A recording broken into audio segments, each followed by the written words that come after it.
श्री कृष्ण शरणं मम, श्री कृष्ण शरणं मम। मय्यासक्तमनाः पार्थ, योगं युञ्जनमदाश्रयः, असंशयं समग्रं मां यथा ज्ञास्यसि तच्छृणु। श्री भगवान ने परेशानी से मुक्ति के उपाय स्वयं बताए हैं, पर हम सभी अज्ञानवश उस पर ध्यान नहीं दे पाते। हमारे पास करने को बहुत काम है। साधारण जनजीवन में हम सुबह से शाम तक व्यस्त रहते हैं। हर व्यक्ति कहता है बहुत व्यस्त हूँ, बहुत व्यस्त हूँ, अभी समय नहीं है, कल समय नहीं था, परसों भी समय नहीं रहेगा। किंतु हम किस चीज़ में व्यस्त हैं, किस काम में व्यस्त हैं? अपने कार्य व्यापार में व्यस्त हैं, दूसरे की परेशानी से परेशान होकर व्यस्त हैं, या किसी के सुख से कष्ट पाकर व्यस्त हैं, या अपने अधिक से अधिक सुख सुविधा के संसाधनों को जुटा लेने की होड़ में व्यस्त हैं। हमें नहीं पता, किंतु हम व्यस्त हैं।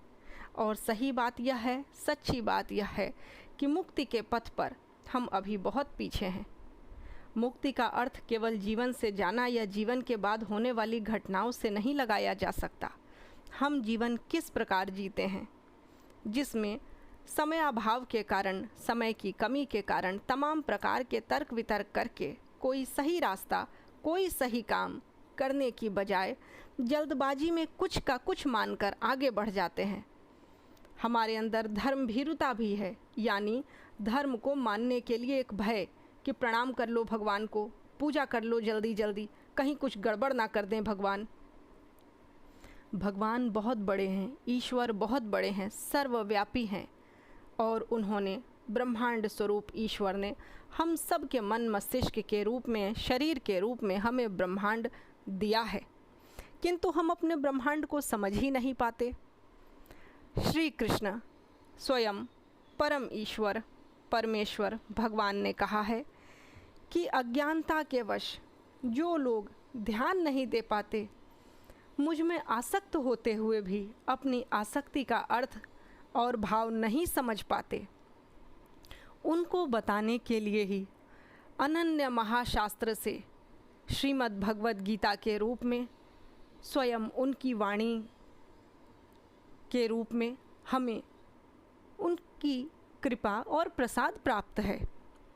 उस पर ध्यान दें। अर्जुन के माध्यम से जो कुछ उन्होंने समझाया, असल में कम ही लोग जान पाते हैं कि स्वयं अर्जुन भी भगवान श्री कृष्ण ही हैं, और कृष्ण तो परम पुरुष परमात्मा एकमात्र ईश्वर हैं ही। उन्होंने कहा है, ज्ञानम तेहम सविज्ञानम इदं वक्ष्याम्यशेषतः यज्ञात्वा नेह भूयोऽन्य अंज्ञातव्यमवशिष्यते। भगवान ने कहा है कि मैं तुम्हारे लिए, यानी हम सब के लिए, इस तत्व ज्ञान को गीता के रूप में संसार सार को कहता हूँ, उसे सुनो।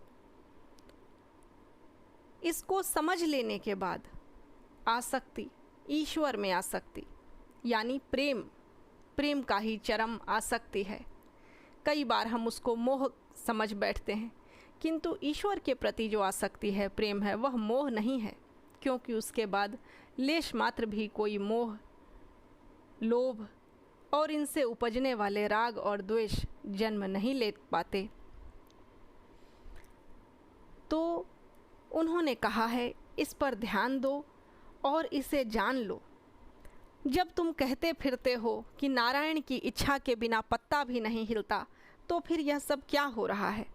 वहाँ समझने की बात यही है कि पत्ता तो नहीं हिलता या पत्ता भी नहीं हिलता, किंतु नारायण हमें हमारे कर्मों के अनुसार आगे बढ़ने और कर्म करने का अवसर देते हैं। उनके लिए कोई बड़ा छोटा नहीं है। प्रियदर्शी मोहि सब जग माही, समदर्शी मोहि सब जग माही। सबको प्रेम करते हैं और सबको समान समझते हैं। लेकिन यह जो वो काम करने का हमें अवसर देते हैं, जो थोड़ी सी मार्जिन देते हैं, उन्हें पता है कि हम क्या करेंगे, हमारी प्रवृत्तियाँ क्या हैं, हम कहाँ तक जा सकते हैं, वह भी उन्हीं ने बनाई हैं, किंतु फिर भी अवसर देते हैं कि हम करते क्या हैं। यही है उनके द्वारा तय किया जाना और पत्ते के भी नहीं हिलने का रहस्य।